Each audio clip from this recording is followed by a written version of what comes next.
Hey everybody, this is Rydo, and today I wanted to look at Chip's Challenge. So, Chip's Challenge 1 on Steam says it was published in 2015. That must have been when this port came out, certainly for Steam. Chip's Challenge really came out in 1989. It was published by Epix for the Atari Lynx. Eventually, it was ported to several other systems, including Windows 3.1 bundle of Microsoft Entertainment Pack 4 and the Windows version of Best of Microsoft Entertainment Pack, where it found a much larger audience, according to Wikipedia, from which I just directly quoted. This is definitely an old game. Um, so old, in fact, that even with the open broadcast software recording setup in which you can capture a window, you are in this weird position where Windows elements are going to be clipped out. For instance, to get the audio to play, you would go to File, Play New Game, because the audio just doesn't kick in. And until you do get to a level or actually get to playing something, the preferences under Edit Preferences don't save and just bug out. Also, the select level seems to not work at all until you've actually finished a level, which that may be intentional. And the controls, in particular, are just move up, down, left, and right. So this is not, I think, a mouse game at all. Like, I'm clicking on the screen where it says Welcome to Chips Challenge, press enter, and you can see it's not even moving this story forward. Uh, for a brief moment here, you might think that this game was some kind of love letter, and it's not, to Melinda, who later became Melinda Gates. I don't remember what her maiden name would be, and I guess she's now divorced Bill Gates. But no, it obviously wasn't. It came out way before even Windows 3.1. Nerdy Chip McCallahan, nerdy these days being kind of a word not used too often, or embraced perhaps too much and overused at times, suddenly stops eating lunch. Melinda the Mental Marvel is sitting next to her. The Melinda the Mental Marvel should all be one sentence. Otherwise, it's Melinda the Mental, comma, Marvel is sitting down next to him. Melinda smiles. Chip, she says, if you finish the challenge, you can join our computer club, the Bitbusters. Chip has been a distant admirer of Melinda for a long time. Chip crunches his bag of pretzels and gulps. I'll do it.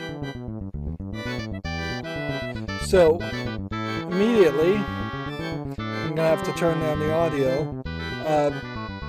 There's something very weird about how the window is created for Chip's Challenge, in that it basically destroys itself and creates a fully brand new window every time you launch it, which means volume settings don't seem to stick. The OBS recording software doesn't seem to stick. It is weird to say the least. You also have your original art style here, which this is an old game, which would be incredibly limited by the number of pixels and number of colors it can show. Or you can go under preferences and you can switch it to Windows. Well, actually, no. This is the original art style, and that setting had just saved. Whereas the Windows art style is actually kind of lesser. So you probably, like, I don't like the audio on the Windows version, but I recognize the visuals, and if you're going to have any nostalgia for this, you probably would want to stick with the Windows version. Although this definitely looks like there was more polish and effort put into this. So yeah, we'll stick with the Windows version, and we'll just turn the audio way down. Alright. So how do you play Chips Challenge? Well, you collect the chips, and you get the keys to collect all the chips to go through the door, or the gate to escape through the portal. So I have to actually be clicked on here, move the mouse out of the way, and start using the control pad. Nope. It's a WASD, isn't it? Yep. The arrow keys don't even work. Okay. Collect the chips to get past the chip socket, which this is a chip socket, and these are chips. You touch them. And none of those would be really recognizable nowadays in 2022. While there are chips, they are almost always surface mount soldered. And if they're not surface mount soldered, then the chips are usually going in a breadboard, not a chip socket. The only thing that is close to putting a chip in a chip socket is putting a CPU, which is a big chip, or a collection of chips, more likely, into a motherboard, and even that has become modified. It was incredibly common and easy to accidentally bend the pins on these chips, and while putting them in chip sockets or pulling them out, more often pulling them out, and yeah, you could certainly break a lot of computers trying to do that. And you're talking the era of the 8084, I think it was, 8086 chipset, 186, 286, 286, 386, maybe 486SX, 486DX. As far as, well, I didn't realize there was a timer, because it didn't say anything about a timer. Well, you could, I guess, just hit enter and start over again. But yeah, after that, they tried to make it a lot easier, and there's many generations of chips now where they've made it fairly easier to get circuit chips. So the idea here is you pan the screen around, and you pick up keys, and you get the chips. And the only thing you could really mess up is you could potentially go the wrong direction. If you went the wrong direction and used up a key not that didn't get you to another key, then you might be in trouble. Of course, this first level is idiot proof, and there is no way to lose unless you don't move fast enough. And certainly, maybe there's a score there for the number of steps you take or the amount of time you take. Yeah, there's a time bonus of 480, level bonus giving you 500, and then that just gives you your score. Oddly, WASD here does not end up giving you a way to go forward, so you still have to hit enter. Push blocks to make dirt. Watch out for monsters. So it starts to get a bit further. What you would call this normally would be Sokoban or block pushing puzzles, although there are some other elements here, and they didn't tell you the right instructions. It's not that you push the blocks, it is that you push the blocks, make dirt, and then stomp the dirt dry. And only when you're dead can you reset. So you have to do that. There's quite a bit of MIDI music here. In all fairness, there is a level of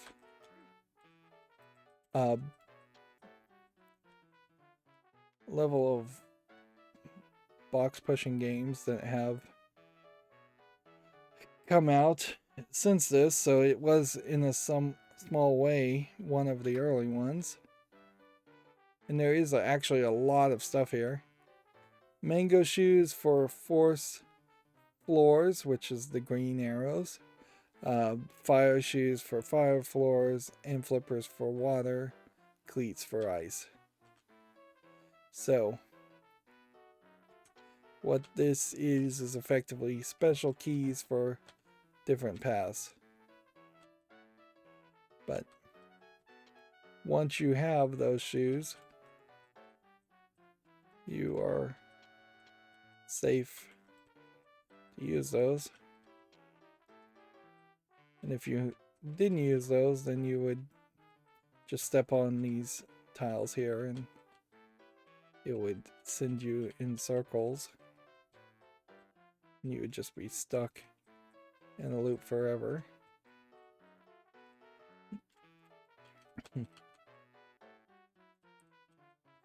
Yeah, I could definitely have seen a case where Chip's challenge would have just been keys and doors. Certainly.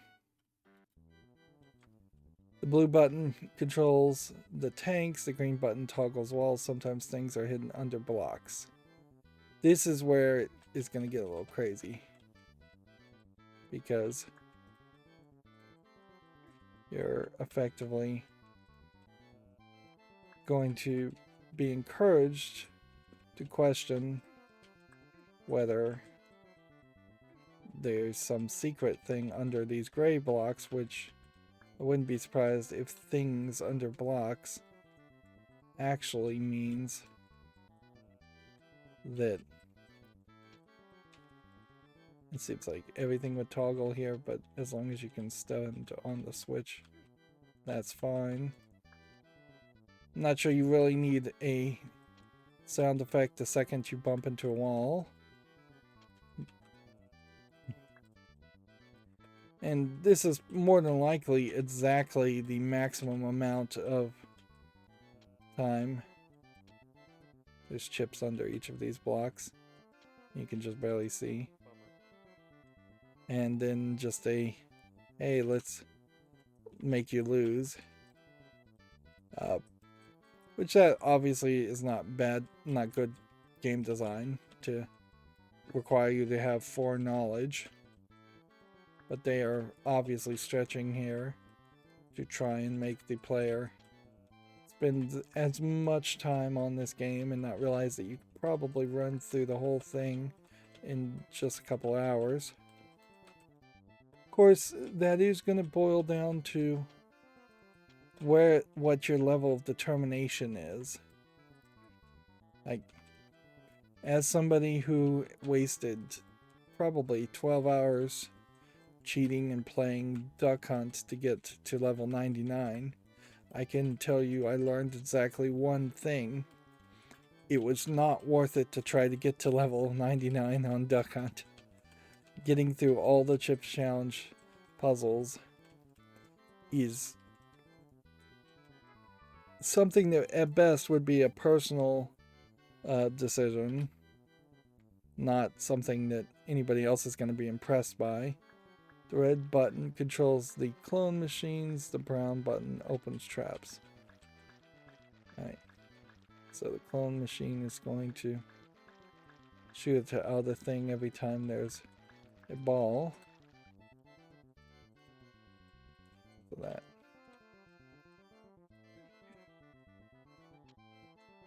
Let's us get this red key. And even if you were to put new skins on this, I don't know if there's a real argument. I don't know why that specifically went to the left instead of the right.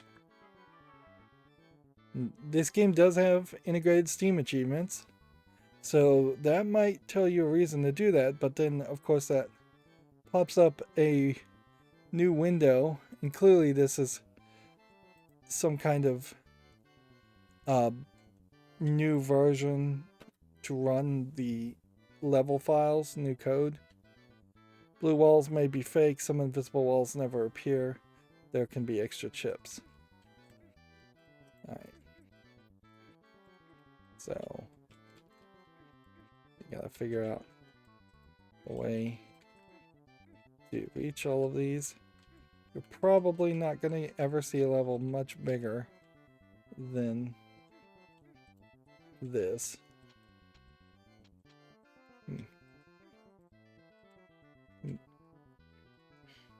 That would be my guess as to how this all plays. So there's no indicator here, and I vaguely recall that in the original implementation of this game there was an indicator as far as what your time was or how many chips you needed to collect. It's not here now. Teleports can be directional. The thief takes your tools. New walls can appear under you.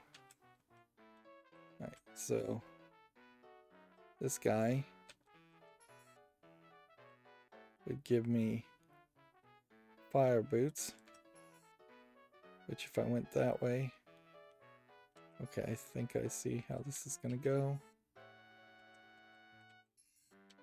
You take this, you go up here, you walk under this, and then that takes you this way, and then he takes your boots. You take this, you go this way, get another chip, that's that. Then you just let that guy take nothing, and you take this as the final one.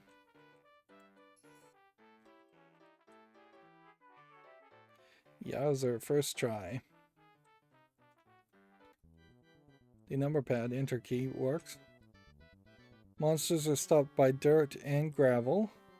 There's a lot going on here. But like if you were to reskin this and you were to make this like a mobile game, you'd have to swipe your finger or tilt the phone to control it, and that wouldn't work very well. I don't think that there's a ton of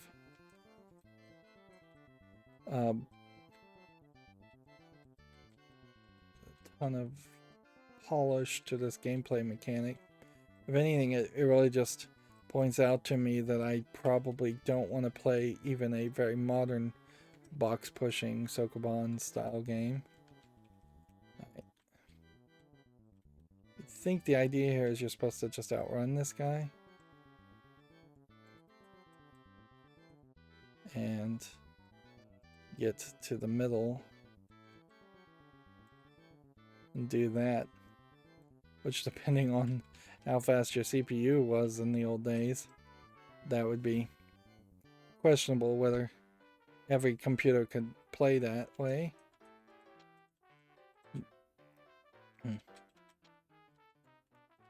This does definitely reek from being one of those games that is of that era where very little concern is given to it actually being winnable or playable, as long as you can keep people interested long enough that they don't immediately ask for a refund. And plus, these would have been the kind of games you either buy at a store or buy through mail order, so asking for a refund is kind of unlikely. You have an interesting amount of spin animation there, which that is something I wouldn't have immediately assumed was going to be a thing.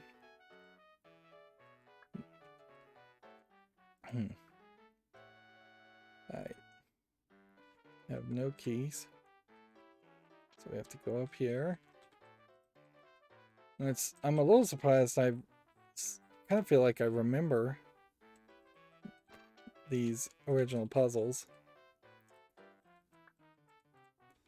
Question is, do I want to be obsessive and try to do all the puzzles for achievements?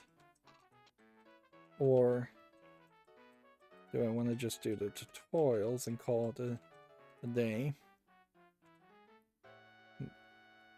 You have the same spinning animation.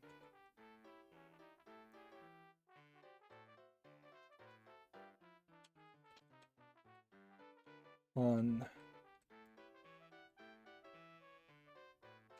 ice.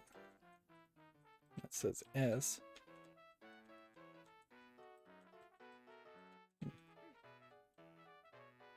I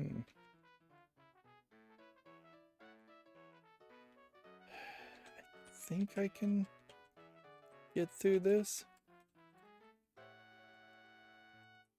It's quite a lot going on here.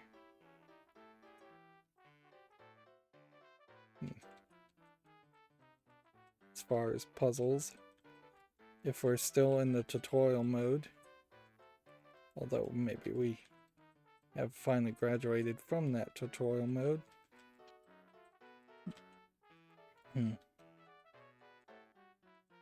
The story is just that text, so is this really a boy named Chip playing around in a deadly world?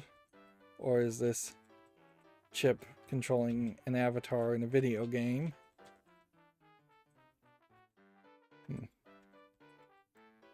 Let's see. See, I feel like this is a place where you can't save, you can't checkpoint. So you have to take a 50-50 shot about there being a chip there versus there being a bomb under it or fire under it.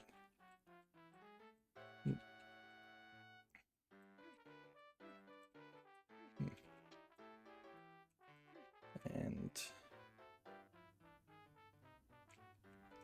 yeah. There is not a consistent gameplay mechanic here. For a second there, I thought I missed one. Where? I think I would like that. Now, it is important to point out there, if I had not pushed the box on the switch and just stepped on the switch, then the trap would have reset, and when I stepped on it, I would have been trapped and then killed. But yeah, if this was just focused on pushing boxes, that'd be one thing. And so we are now doing brush fire instead of a tutorial, so I am assuming that we are in the actual levels.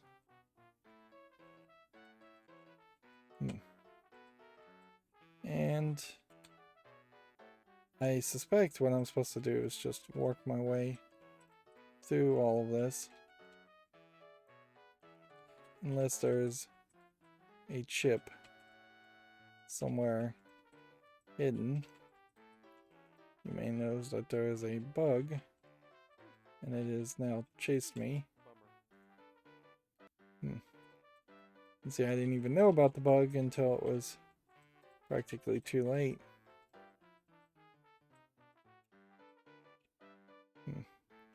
So if you go down the wrong direction, it seems like you are pretty well doomed.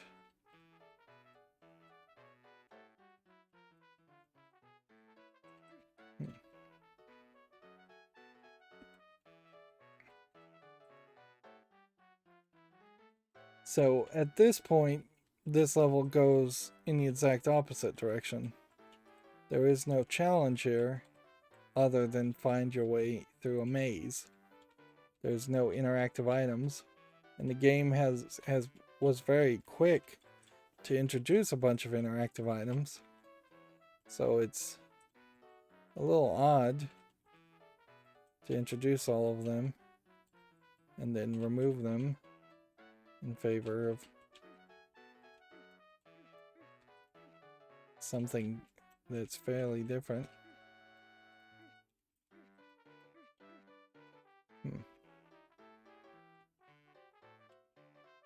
Alright.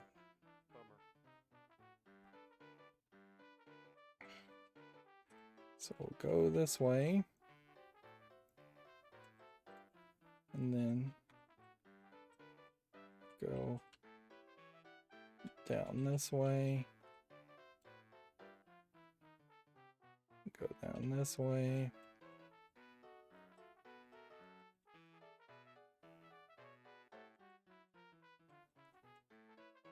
You might as well just die and start over.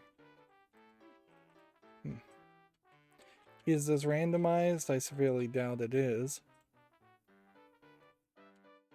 I think the trick is you have to go here and then wait for it to pass by. And oops. Real easy to double click on the WASD. So you just have to wait till it passes by. Go down here. Go down this way. And then you've got to figure out how to get further. But it's not over here.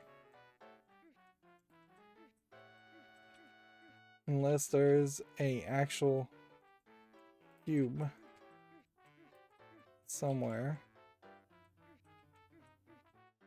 Or a specific, like, unless there's a specific fire that you don't control.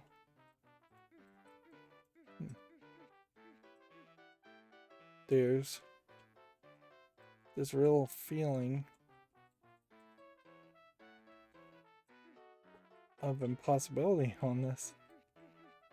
And you know, I wouldn't be surprised if it actually is impossible. And they just never really planned for people to get through the level.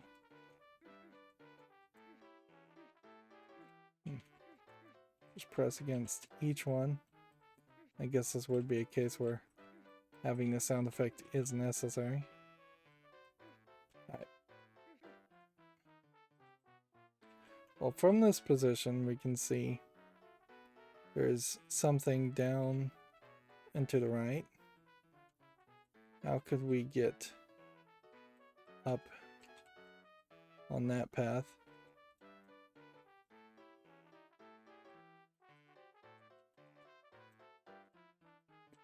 Doesn't seem doable. It must be something over here. It must be some split. And I wouldn't be surprised if I just need to follow the bug. That might be the right move. Alright. Follow the bug.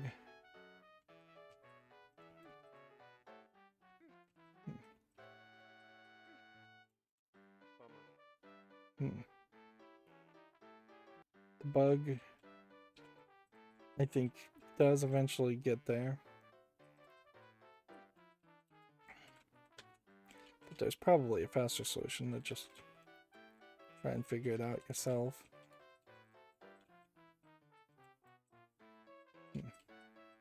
Yeah, that gets you here. Then back this way. Then back this way. And back this way.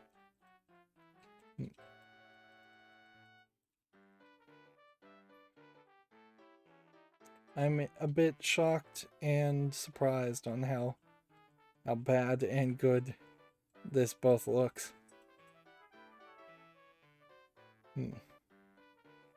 After warming up on the first levels of the challenge, chip is raring to go. This isn't so hard, he thinks. So now we have Trinity. And I assume there's probably solutions to all of these puzzles at long since. Let's see. It feels like, though, this is boiling down to a maze experience more than a strategy experience.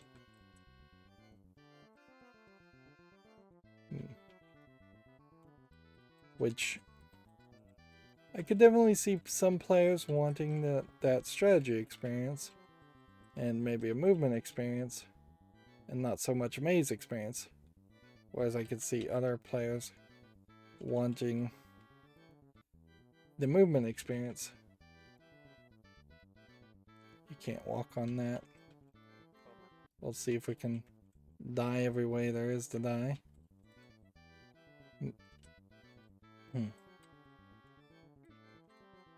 Yeah. And I think what I would want to do is probably play one level with the original graphics, and this would probably be a decent one to do that in, and then call it a day. Yep. Maybe I'm just getting a little bit older and wiser, but I kind of feel like I can hold myself back enough that I won't immediately feel that need to try and get all the achievements in this or beat all the levels in this. If I was going to play this, I definitely would make a major effort to listen to like a podcast or something while this is playing, because that is not good music. Not good enough music to repeat as much as it is. See, I think that might be the way out, but I guess not. I'm not sure what the way out is. It's way on the edges. With the ice, I guess. Okay. Well, I will have to find the path. Oh.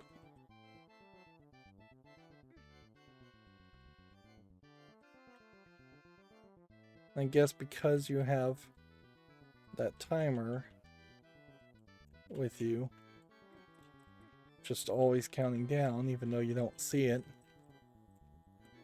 you're potentially doomed here. Ooh.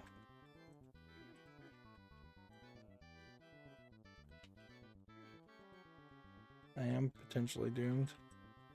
I'm gonna run out of time. Imagine the amount of time you have each playthrough is dependent somewhat on the level.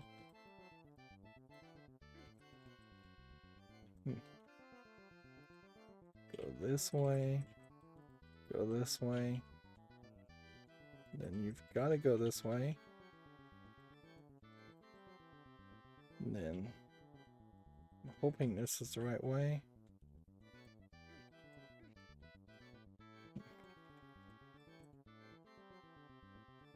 Alright. So, do we have all the things to collect? Seems like we might.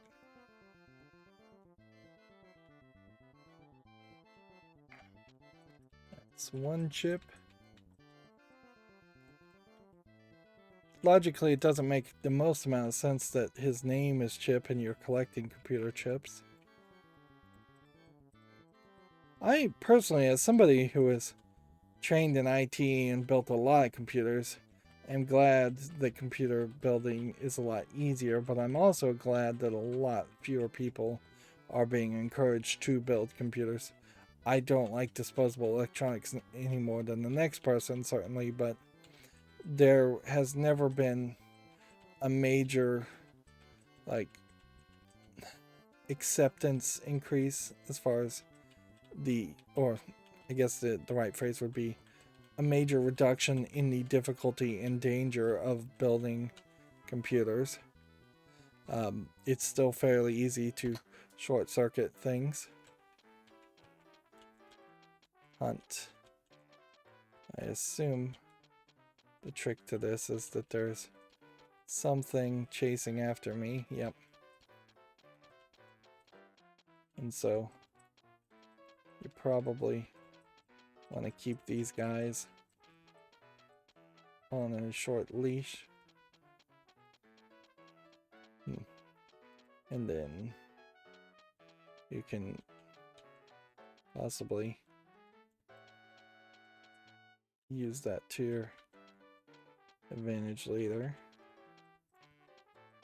and do a longer run.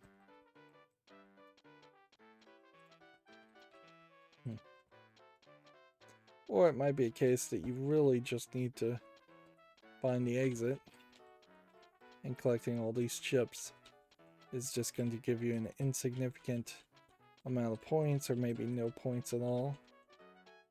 Again, with the way this is built in this version of the release, not having a number to count down for the number of chips makes it not really playable.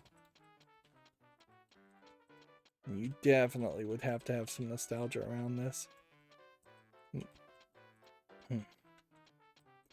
Oddly, there is a game that if you reskin this, you could probably put out something very similar to this game as a free, like, April Fool's Day type game, and that would be the the Neptunia games. Yeah, because Neptunia is a game about anthropomorphic versions of old consoles. So, like, one of them is the Sega Genesis, for instance, and then they were turned into anime girls to represent that. So them potentially running around and collecting chips would make sense. The Nier Automata series, you could also have done it around the Nier series, because that's a game around cyborgs and robots. Also, almost certainly the gate is in the middle. That would be my guess as to how this goes. But I don't know if you'd have a real game worth playing. Yep. Of all the mobile games that come out, this wouldn't really feel like any of those. It'd almost have to be a puzzle of the day. How fast can you solve it, or in how many steps can you share your solution via Facebook? Something like that probably wouldn't hurt too bad. Oops. We're doomed now. Alright, we're doing it now.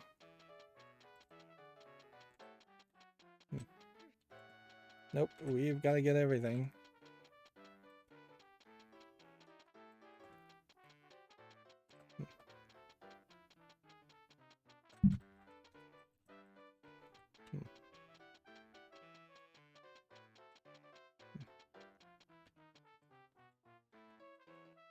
Alright.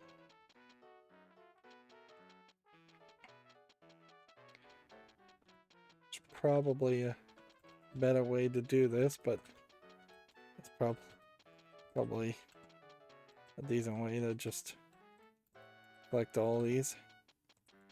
This is a great example of them kind of code shifting from being a puzzle game into being an action game.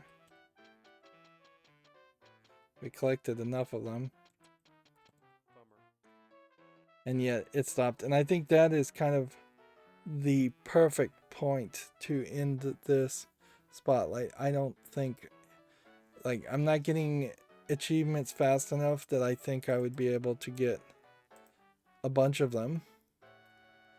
So I've made it to chapter 12. I see at least 40 as far as puzzles. In fact, I'll check that in a second.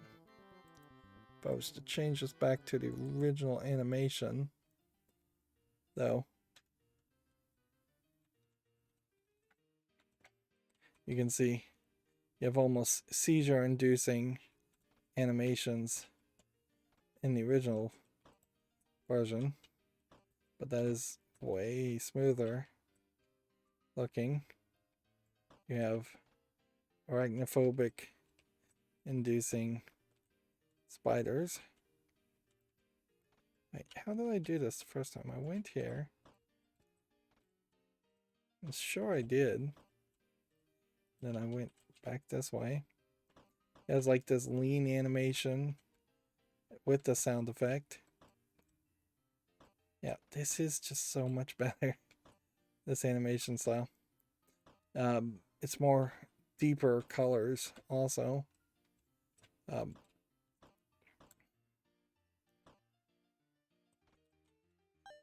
And while the audio may not be much less annoying, it's a little bit less annoying.